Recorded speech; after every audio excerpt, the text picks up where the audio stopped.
അപ്പനും അമ്മയും മക്കളും മാതാപിതാക്കളും അതല്ലെങ്കിൽ കൊച്ചുമക്കൾക്കുമൊക്കെ ആയിട്ട് ഐക്യത്തിൽ രൂപീകരിക്കപ്പെടുന്ന ഒരു കുടുംബം നമ്മുടെ ഭവനങ്ങളിൽ രൂപപ്പെടണം. ഐക്യമില്ലാത്ത കുടുംബങ്ങൾ ശിഥിലമാണ്. അവിടെ ഓരോരുത്തരും വ്യക്തിപരമായ ആശയങ്ങൾ പറയുമായിരിക്കും, വ്യക്തിപരമായ കാര്യങ്ങൾ ചെയ്യുന്നുണ്ടായിരിക്കും, എന്നും ഭക്ഷണം അത്താഴം മുടങ്ങാതെ ജീവിക്കുന്നുണ്ടായിരിക്കും.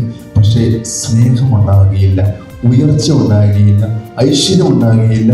അതിനൊരു മുന്നോട്ടുള്ള ഗതി മന്ദീഭവിച്ചതായിരിക്കും എന്നുള്ളതാണ്. ആയതുകൊണ്ട് പിതാവ് പുത്രനെ ബഹുമാനിക്കുന്നത് പോലെ പുത്രൻ പിതാവിനെ ബഹുമാനിക്കുന്നു. പിതാവും പുത്രനും ബഹുമാനിക്കപ്പെടുന്നത് പോലെ പരിശുദ്ധാത്മാവും ബഹുമാനിക്കപ്പെടുന്നു. ത്രിയേക ദൈവം തത്വരഹസ്യത്തിലെ ഈ മൂന്ന് ആളുകളും പരസ്പര പൂരകങ്ങളായി പരസ്പരം ബന്ധപ്പെട്ടിരിക്കുന്നത് പോലെ നമ്മുടെ കുടുംബങ്ങളിൽ ഈ ഒരു രഹസ്യം പരിശുദ്ധമായി തന്നെ കണ്ട് നമ്മുടെ ജീവിതത്തിലെ ഭാഗമാക്കണം.